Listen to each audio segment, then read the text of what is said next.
So in this video, I'm going to be going over the best possible settings inside of OBS so that way you can achieve maximum quality for whenever you're recording your gameplay or footage for YouTube and your other social media platforms. So once you're inside of OBS, what you want to do is head on over to the settings tab, which is located on the bottom right hand corner of your screen. From there, you're going to go over and click on output. Now you want to make sure that your output mode is set to advanced, and then you want to head on over to the recordings tab, which is right here. So from here, you want to make sure that you have your recording path, which is under the recording settings, set to a folder that you want all of your OBS recordings to go to. And then for your recording format, you want to make sure that it is actually set to a MKV format instead of an MP4 or MOV file.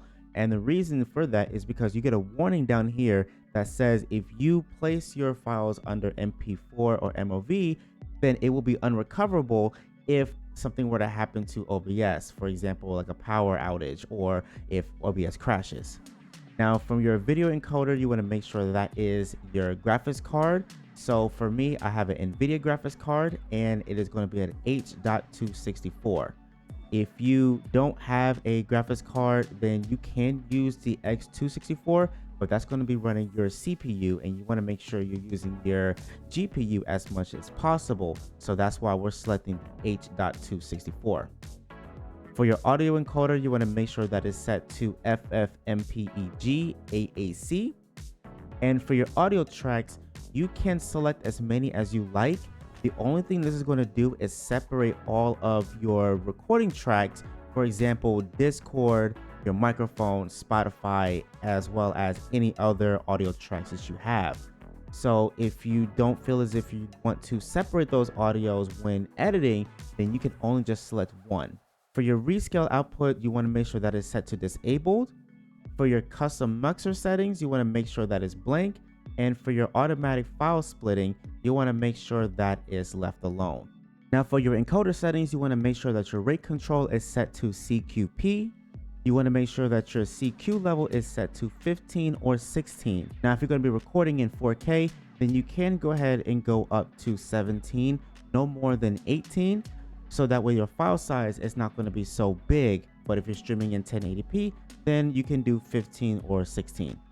For your keyframe interval, you want to make sure that it's set to 2 seconds.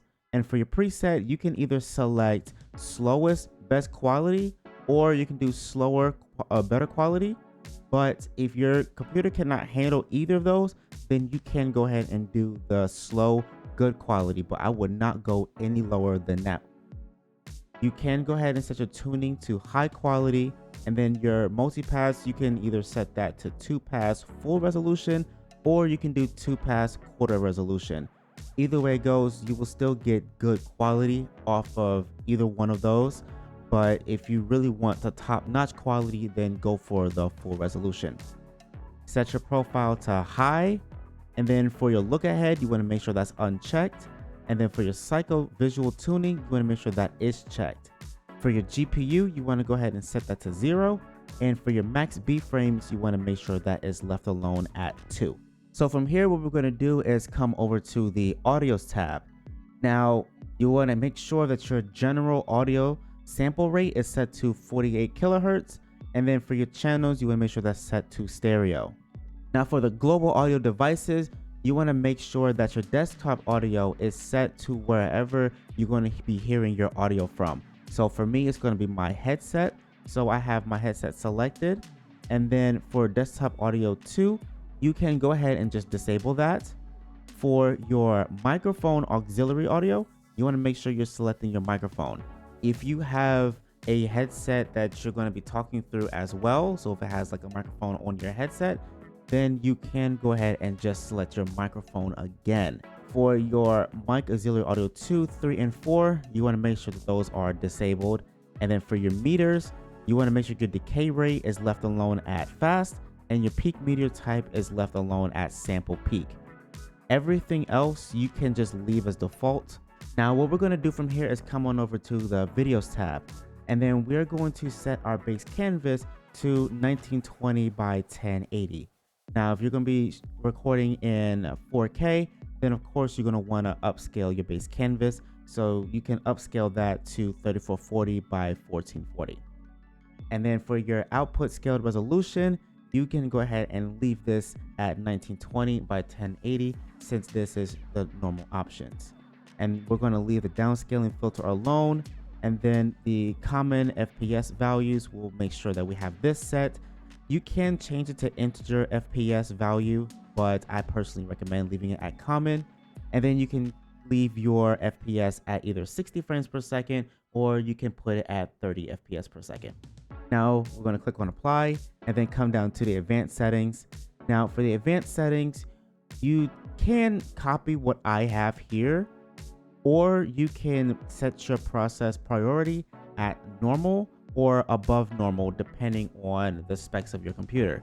I have mine at high because I have somewhat of a high-end computer, so I can actually prioritize mine on high. For the renderer, you can, like I said, leave all of this alone, and you want to make sure that you're automatically remixed to MP4, record as MKV. So you can go ahead and set this if you're going to be using MKV, and what this will do is that once your video stops, it's going to automatically transfer all the files over to MP4. But if you don't want to do that, then you can leave this unchecked and just leave everything at default, and then you can just press OK and you will be done. So with that being said, you should now have the absolute best settings for recording your gameplay footage or any footage for YouTube or any of your social media platforms. So if you found this video helpful, make sure you give this a big fat thumbs up. Make sure you go on ahead and subscribe, as well as turning on post notifications so that way you do not miss a single video that gets posted up on this channel. And in case if you are a streamer and you want to learn the best settings for streaming in OBS, make sure you click this video right here as I go over the best settings for streaming with OBS.